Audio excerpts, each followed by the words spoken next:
Kakinada to Ladakh EV bike రైల్లో day 14. ఈ రోజు మనం రిటర్న్ కాకినాడ అయితే స్టార్ట్ అయిపోతున్నాము. ఇంక ఇక్కడ చలికి మొత్తం 3 దుప్పలు కప్పుకున్న చలి మాత్రం అస్సలు ఆగలేదు. ఇంక త్వరగా లగేజ్ అయితే ప్యాక్ చేసేసాను ఇంటికి స్టార్ట్ అవడానికి. ఇంకా బైక్ కూడా ఛార్జింగ్ నైటే ఫుల్ చేసేసా. ఇంకా మనం వెళ్ళడం చూసి వెనకాల ఉన్న బ్రో కూడా మనతో పాటు వచ్చేస్తా అని చెప్పేసి అన్నారు.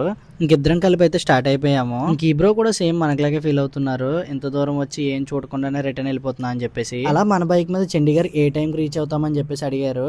టైం చెప్పాను అంతే, బస్ స్టాండ్ లో దింపేమని చెప్పేసి అన్నారు. ఇంకా ఎలాగో రిటర్న్ వెళ్ళిపోతున్నాం కదా, ఇంక ఫైనల్ గా ఒక్కసారి అటల్ టనల్ దగ్గరికి వెళ్ళి చూసేద్దామని చెప్పేసి నా మనసు అంటుంది. నైట్ కూడా అస్సలు నిద్ర పట్టలేదు, రిటర్న్ వెళ్ళిపోతున్నానా అని చెప్పేసి. చార్జ్ ఎలాగో ఫుల్ గా ఉంది, ఇంకెలాగో వెళ్ళిపోతున్నాం కదా, ఒక్కసారి అటల్ టనల్ దగ్గరికి వెళ్ళి చూసి వచ్చేద్దామని చెప్పి స్టార్ట్ అయ్యాను. నిన్న అటల్ టనల్ కి వెళ్ళేప్పుడు ఈ రోడ్ అయితే బాగానే ఉంది, ఈ లోపల ఏమైందో నాకు అర్థం కాలేదు, రోడ్డు అంతా కిందకి పోయింది. ఇంకా అలా పైకి వెళ్తుంటే వెనక నుంచి జనసేన అని చెప్పేసి అంటున్నారు. ఎవరా అని చెప్పి చూస్తే మన సైడ్ అనకాపల్లి వాళ్ళేనంట.